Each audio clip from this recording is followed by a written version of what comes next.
Já estamos de volta com o Gazeta Entrevista para o nosso primeiro bloco de entrevistas. Daqui a pouco vamos falar de política, fazer uma avaliação do atual momento político no Acre do Brasil sob a ótica do PSDB. Vou conversar já com o ex-deputado federal Márcio Bittar, atual presidente do Instituto Teotônio Vilela, do partido. E nós vamos falar dos assuntos recentes aqui. Esse final de semana teve um fato político notório. Vamos falar também de uma agenda que o ex-deputado está fazendo no interior do estado, cenário nacional, tudo isso já. Deixa eu só dar um recado aqui antes. Olha, você já ouviu falar em Dom Bigode? É a nova barbearia de Rio Branco, já está aberta para homens de bom gosto, já é um sucesso. Na Dom Bigode, eu também sou cliente de lá. Você tem a cerveja importada e nacional, charutos, uma linha de cosméticos exclusiva. Você também pode levar o seu filho, o Donzinho, para ficar com um visual parecido com o seu lá na Dom Bigode. E o pessoal pergunta se pode entrar mulher. Olha, claro que pode, mas os serviços são apenas para os homens. Vá conhecer. Você pode assistir um futebol, uma luta do UFC, comer uma esfirra Corleone e viver o mundo Dom. Confere aí o Facebook da Dom Bigode, é facebook.com/Dom Bigode. Informações no WhatsApp também, 8113-3099. A Dom Bigode fica na rua Rio de Janeiro, número 230, próximo à Galeria Bessa. E agora eu convido o ex-deputado federal Márcio Bittar. Por favor, pode vir para cá. Boa noite. Boa noite. Tudo bem? Prazer em receber. Tudo meu. Então, eu citei agora há pouco os episódios recentes aqui no estado. O fato político notório ao qual eu me referi foi a visita do ex-presidente Lula aqui ao Acre. Veio inaugurar um frigorífico e, evidentemente, que isso foi a principal notícia política do fim de semana. Mas no meio da visita teve um outro episódio também envolvendo o seu partido. Acho que muita gente acompanhou pela imprensa um protesto que o deputado federal Major Rocha fez, que terminou em pancadaria quando ele se confrontou com militantes do Partido dos Trabalhadores. O senhor que é do partido, que é também próximo ao deputado Rocha, como é que avalia esse episódio envolvendo o PSDB? Olha, primeiro cumprimentar a todos, né? Dizer da satisfação de estar aqui. Corrigir talvez uma injustiça minha, eu sempre reconheço aonde eu vou, rádio, televisão, o espírito democrático. Quero mandar um abraço para o Marcelo Moura, o pai dele, com quem eu tinha uma boa relação. Essa emissora sempre abriu o espaço de forma generosa e democrática. E eu reconheço isso, quero reconhecer, assim como o filho que hoje segue os passos do pai, né, e que mantém a mesma linha democrática e de qualidade que essa TV possui. Então, quero reconhecer isso para começar nosso bate-papo. Veja, eu parabenizo o deputado Rocha, é do estilo dele, é da natureza dele, outros têm outra forma, outro jeito de fazer. Tudo que o Lula fez ao país, porque ele é, de fato, o chefe, o líder maior de todo esse grupo, que é o mesmo grupo do Sebastião Viana, do próprio Jorge Viana, e quando eu falo isso não são questões pessoais, porque não as tenho contra ninguém, mas são o mesmo grupo. E esse grupo todo que domina a política do Acre há quase 20 anos e a do Brasil há quase 13 anos, o grande mentor desse modelo que quebrou o Brasil, quebrou o Acre, é o Lula. Então, nada mais normal, né, do que pessoas lideradas por ele se manifestarem, né, livremente. E ao que eu vi, a turma do governo, e parece que muitos com cargo de confiança, e aí eu não sei o que é cargo de confiança, que está recebendo dinheiro que é das pessoas, estão fazendo numa segunda-feira, 9 da manhã, 10 da manhã, lá em Brasileia, e note que para ir e para voltar, perderam o dia de trabalho, né? Se são de fato cargo de confiança, é dinheiro público. Mostraram a intolerância que é característica deles, né? Eles não aceitam que ninguém faça um boneco e mostre, né, com aquelas cores listradas, mostrando aquele que é o maior líder deles todos. Então, está de parabéns às pessoas pela coragem de fazerem o ato, né, e é reprovável a intolerância daqueles que estão no governo e que teriam que receber a crítica normalmente. Eu ouvi comentários de que o senhor se recusou a participar do protesto que era do seu partido. Quer dizer, Foi um distanciamento que acabou trazendo-lhe críticas. O senhor, inclusive, estava aqui em Rio Branco, poderia ter ido. Por que o senhor não foi? Olha, primeiro é preciso deixar claro, né, que nós não podemos fazer ou sermos no dia a dia aquilo que criticamos neles, né? Então, eu não fui para o ato, daqui a pouco na cabeça doentia de algumas pessoas, eu traí a causa, né? Então, esse tipo de coisa, que é o culto à personalidade, né, porque alguém é assessor de alguém, ou porque alguém gosta mais de um determinado político, começa a fazer um culto. Então, esse político não tem defeito. Tudo que ele faz é para ser laureado. Isso me lembra os regimes comunistas, que faziam esse culto à personalidade, como é até hoje Cuba, como foi Venezuela com Hugo Chávez e tal. Então, menos, né? Eu tinha agenda a cumprir aqui. E como eu falei, cada um tem sua natureza, cada um tem seu estilo. Alguém da própria oposição questionar a minha fidelidade às ideias, não são as pessoas, são as ideias. E eu vejo muita gente que se mostra radical, mas que no dia a dia age com o mesmo espírito antidemocrático, intolerante daqueles que governam o Acre e que a gente critica. E mais ainda, as pessoas que não foram, os outros partidos, porque o PMN foi, teve outras pessoas, eu vi gente do PSD, né, se eu não me engano, gente até do próprio PMDB, mas outros partidos e pessoas que não foram, não podem se transformar de uma hora para outra em os inimigos, né, a serem derrotados. Esse tipo de intolerância não me cheira bem. Não há na vida e nem na política nenhuma pessoa e nenhum partido que seja a rainha da coroa e outro que você não tenha por que dialogar, por que conversar. Vamos falar em termos práticos, por exemplo. Essa mesma linha, já emendando outra pergunta. Há quem diga que a oposição não se une justamente por essas diferenças de pensamento. Veja, na eleição passada, com muito diálogo, eu consegui reunir uma aliança de 10 grandes partidos, né? E fomos ao segundo turno. A última pesquisa que nós tínhamos nos dava vitória, mas todo mundo sabe dos métodos que usam essa turma para ganhar uma eleição ou para tomar uma eleição. Naquele momento, o Bocalhon, eu aproveito aqui para dizer do respeito que tem ao Bocalhon, né, que passa um momento difícil, a sua esposa, uma mulher de bem, trabalhadora, mãe de família, não passa um bom momento do ponto de vista da saúde. Eu espero que Deus possa atuar e, enfim, que ela saia dessa crise, a ele também. Mas o Bocalhon, na época, entendeu que deveria ter mais de uma candidatura para que, provocando o segundo turno, isso fosse melhor para nós. Eu nunca pensei assim, né? Isso é público. Eu sempre achei que a oposição deve ir, de preferência, unida. E depois que passou as eleições, ele reconheceu para mim, e me parece que reconheceu aqui mesmo, no seu programa, que essa estratégia da própria oposição, querer duas candidaturas, tinha se mostrado ineficaz.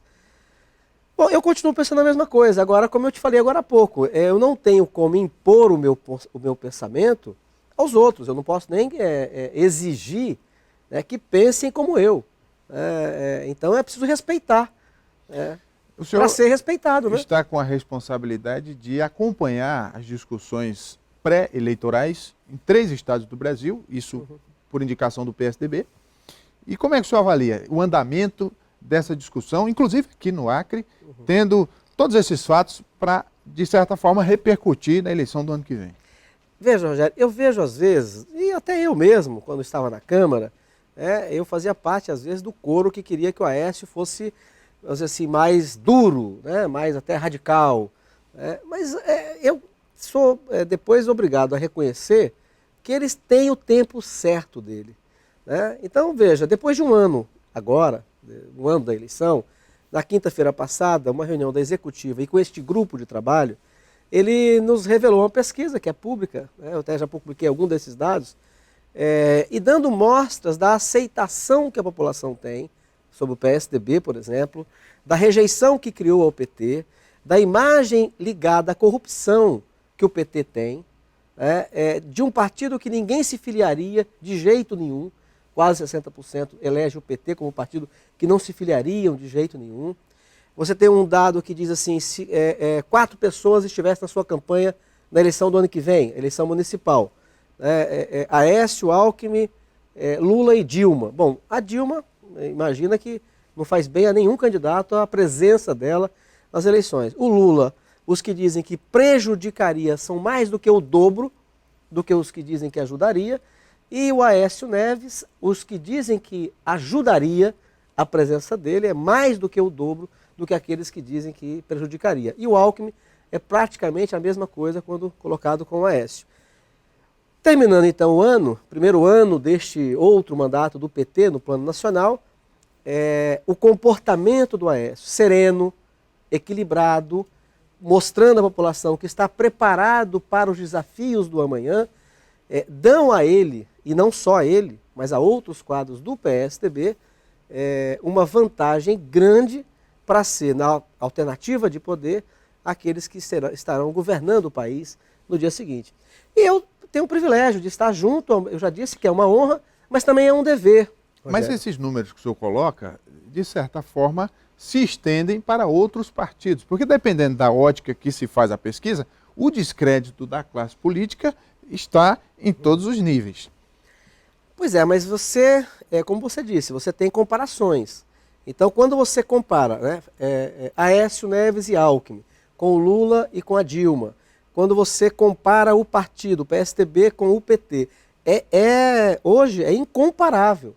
Há uma larga vantagem para o Aécio, há uma larga vantagem na imagem que tem o Alckmin com a imagem que tem o Lula e a Dilma. E aqui no Isso Acre? mostra que há um acerto na condução da política. Porque aqui no Acre o PSDB já tem se colocado nos principais municípios com nomes, pré-candidaturas, Rio Branco, Cruzeiro do Sul, e também se insere nesse contexto, né, a eleição municipal no Acre com a relação que há com o cenário nacional. Uhum.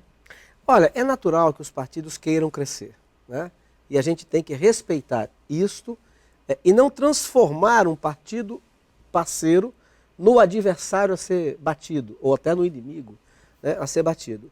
Ora, se qualquer partido tem interesse de crescer, quanto mais o PSDB, que tem um projeto nacional claro. O PSDB vai ter, a hora que tiver eleição nacional, se for em 2018 ou se for antecipada, com certeza absoluta nós teremos o nosso candidato a presidente da República. Então é natural que os nossos líderes nacionais queiram, e esse grupo que o Aécio criou e me incluiu no grupo, está ligado a isso, um acompanhamento em todos os municípios que tem geração de programa de televisão, e o objetivo qual é? É que tenha candidatura própria, ou pelo menos coligado com algum partido, que poderá ser o nosso palanque de 2018, o palanque regional e nacional. Então é natural que o PSDB, assim como o PMDB, o PSD, enfim, o PP, queiram ter candidatos próprios. Tanto na capital, que é o primeiro colégio eleitoral, como o Cruzeiro do Sul, que é o segundo, que é o maior do interior e que lidera um polo muito importante no estado do Acre, enfim, em todos os municípios. Eu não estou mais como presidente do partido.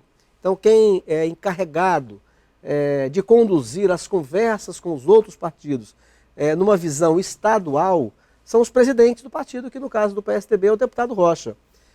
O meu papel é ajudar, através do ITV, a preparar e qualificar cada vez mais os nossos candidatos para uma realidade difícil, que o Brasil vive, os municípios também, e estar ao lado dos candidatos do PSDB.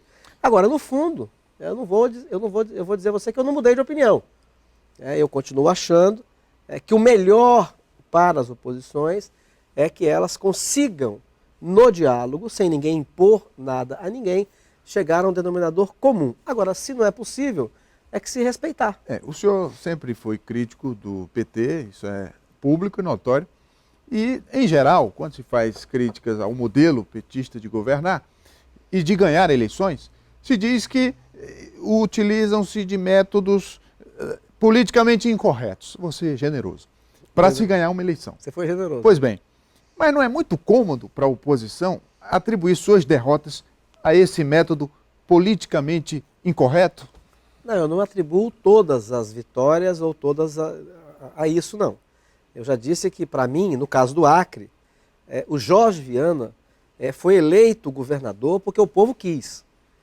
Eu tenho críticas ao modelo, enfim, eu já disse algumas vezes que o estelionato eleitoral no Acre já começou com ele, quando ele prometeu na campanha dele o paraíso na terra, imitando Karl Marx, sem Deus, né? Ia resolver todos os problemas do Acre, inclusive sem mexer no meio ambiente, era a florestania.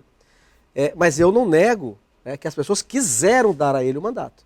Então ele ganhou uma eleição, ele ganhou a reeleição e depois ele é o líder, é o mentor maior dessa Frente Popular. E depois ele ficou no governo, o que foi uma inovação, para fazer o sucessor.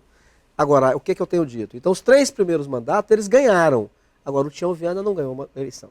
Ele tomou a eleição quando disputou com o Bocalhau e tomou de 2014. De que forma? Na ameaça, na chantagem, aqui nessa televisão mesmo. Ele dizendo no programa de debate que se eu fosse eleito, os terceirizados corriam risco de ser desempregados, e estão desempregados, e muitos sem receber, com salários atrasados, no governo dele. Isso é uma forma de desvirtuar um resultado das eleições. Mas a democracia não pressupõe que a vontade popular prevalece? Não, e se o cidadão foi lá e votou? Não, mas você tem mecanismos que são legítimos. E você acha que é legítimo, Rogério Venceslau, e as pessoas que estão nos assistindo, você acha que é legítimo um governador ganhar a eleição dizendo, como o presidente da República também, a presidenta, dizendo que se fôssemos nós, o Bolsa Família ia acabar, se fôssemos nós, os programas como Fiéis e tantos outros acabariam? Ganhar a eleição dizendo que se fôssemos nós, os terceirizados seriam mandados embora. E como se explica, então, a sucessão de governos? Quer dizer, se elegem, fazem os sucessores, depois os sucessores fazem o próximo? Olha, eu não vou negar, como eu já te falei, vou repetir, que o Jorge ganhou eleições. O momento em que eles tiveram que usar da força, da opressão, para manter-se no governo, é no período do Tião Viana. Pega um exemplo nacional. Fernando Henrique Cardoso foi presidente do Brasil. Depois de 8 anos, olha o comportamento dele na sucessão nacional. Ele, em nenhum momento, ele arriscou o Estado.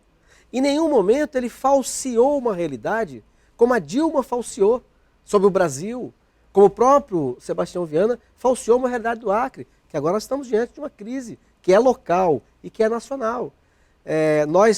O Serra não ganhou a eleição, quem ganhou foi o Lula, tá? E note que não houve uma sequer denúncia de aproveitamento da máquina pública em benefício da candidatura do Serra. E o Fernando Henrique Cardoso fez a transição, colocando a faixa e tal. Eles, se depender deles, eles usam, como estamos vendo, qualquer coisa para perpetuar-se no poder. E qualquer coisa, o que nós estamos falando? Veja bem, Rogério, 2 ex-presidentes do PT, nacional, foram processados, condenados e presos. Zé Disseu e Zé Genuíno.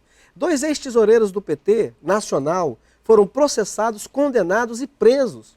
O ex-presidente da Câmara Federal do PT foi processado, condenado e preso. O ex-vice-presidente da Câmara do PT, processado, condenado e preso. Olha as somas. Pela conta do Palocci, passou quase 40 milhões de reais. Pela conta do Zé Disseu, quase 40 milhões de reais. Pelas contas do Lula, quase 30 milhões de reais. Quer dizer, então é assim, esse assalto ao país, essa visão de que o Estado lhes pertence, né, faz com que eles se tornem únicos. E na visão do PSDB, como é que vai ficar o Brasil daqui para frente? Qual a agenda política do PSDB? Tem um recesso parlamentar aí que deve dar uma esfriada no Congresso, na Câmara, no Senado, mas em seguida vem um novo ano com novos problemas para se enfrentar. Essa última semana foi catastrófica, né, para eles e para o próprio país. O senador que é o líder, o líder do governo no Senado, foi preso, caso único no país. Isso vai ter desdobramentos. Quer dizer, um amigo do Lula, o Bonlai, que era um fazendeiro, um grande pecuarista, que tinha um passe livre no Palácio do Planalto, está preso. Começam a circular comentários de que essas pessoas, no caso principalmente o Delcídio Amaral, que foi lavado pela direção do PT, diferente dos outros que eles protegem, tratam como se fossem guerreiros do povo brasileiro, começa a ter comentários de que ele pode fazer delação premiada.